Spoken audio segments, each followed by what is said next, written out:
Здравствуйте! Вы смотрите «Актуальное интервью». Северо-Восточный федеральный университет с 2018 года вовлечен в работу по внедрению и развитию национальной системы квалификации Якутии. Национальная система квалификации призвана устранить разрывы и противоречия между рынком труда и системой подготовки кадров.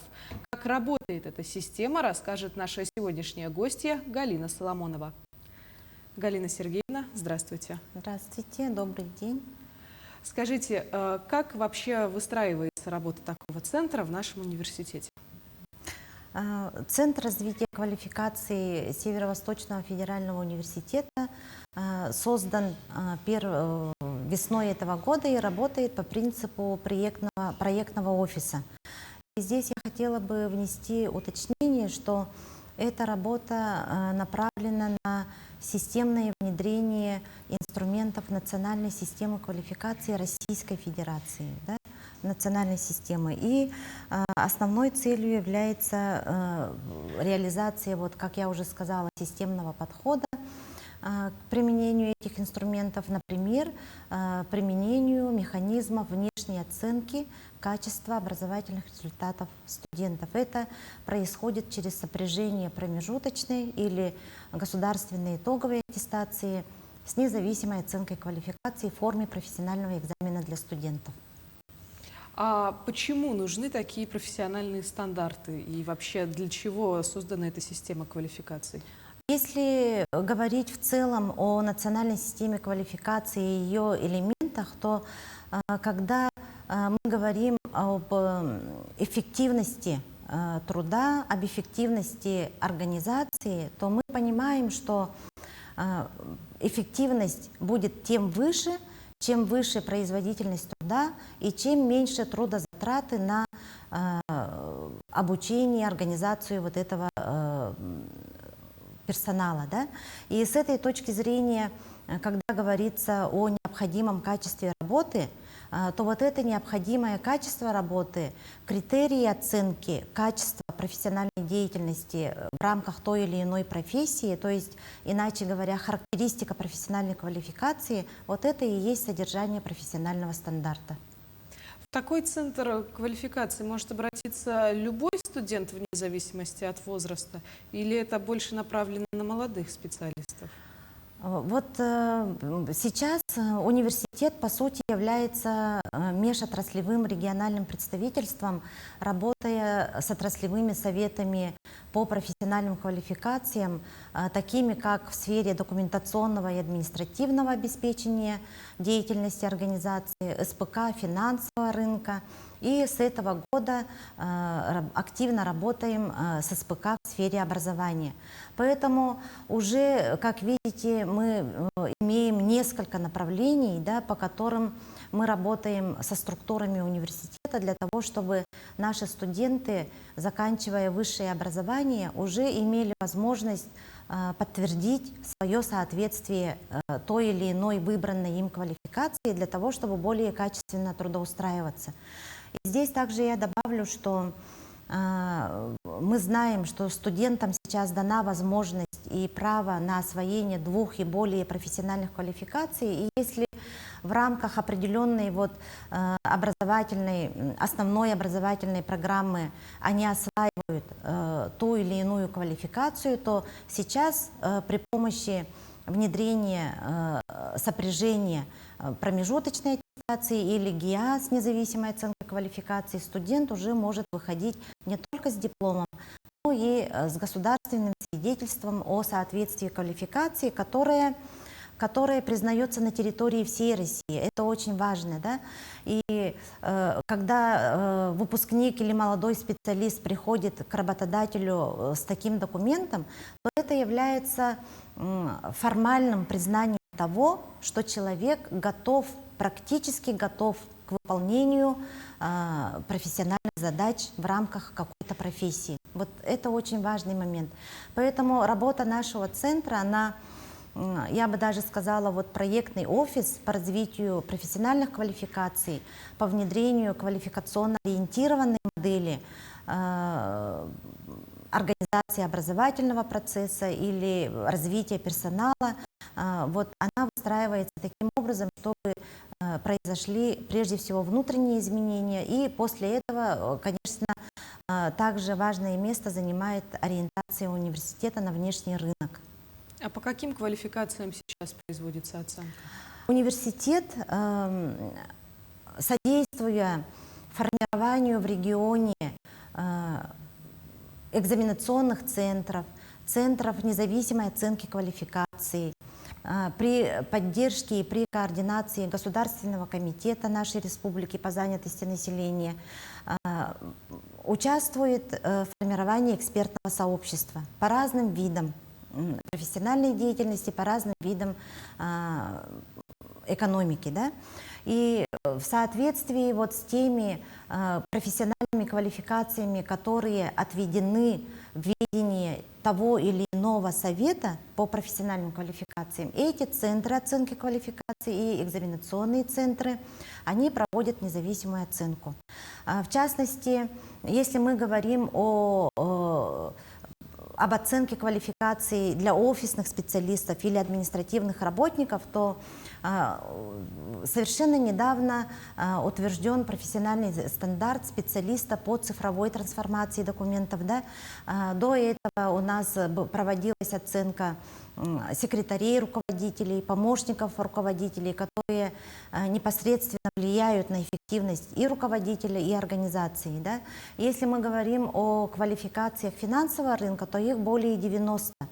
Это не говоря о бухгалтерских квалификациях, о банковских квалификациях. Туда также могут обратиться и специалисты, которые заняты в сфере аудиторской деятельности, да?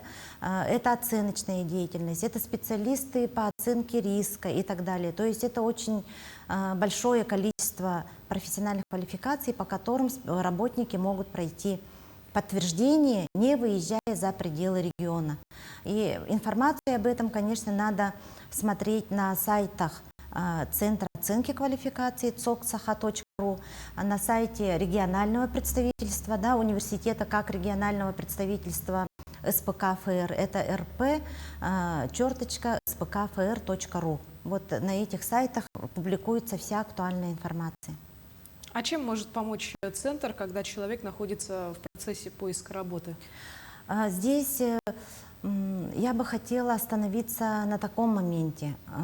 Весной у нас в республике с участием университета, Центра опережающей профессиональной подготовки, регионального методического центра НАРК, органов государственной власти был проведен форум молодежи Республики Саха-Якутия «Профессионалы Якутии». Да? На этой площадке были обсуждены очень многие важные и актуальные вопросы, в том числе и тот вопрос, который вы мне сейчас задали. И по результатам этого форума была сформирована резолюция, которая рассматривалась на совещании правительства нашей республики. И уже сейчас отраслевые министерства, ведомства получили протокол, да, этого совещания, в котором один из пунктов как раз говорит о том, что рекомендуется отраслевым министерствам, ведомствам рекомендовать своим подведомственным учреждениям включение в план финансово-хозяйственной деятельности на будущий год затраты на развитие национальной системы квалификаций. Таким образом,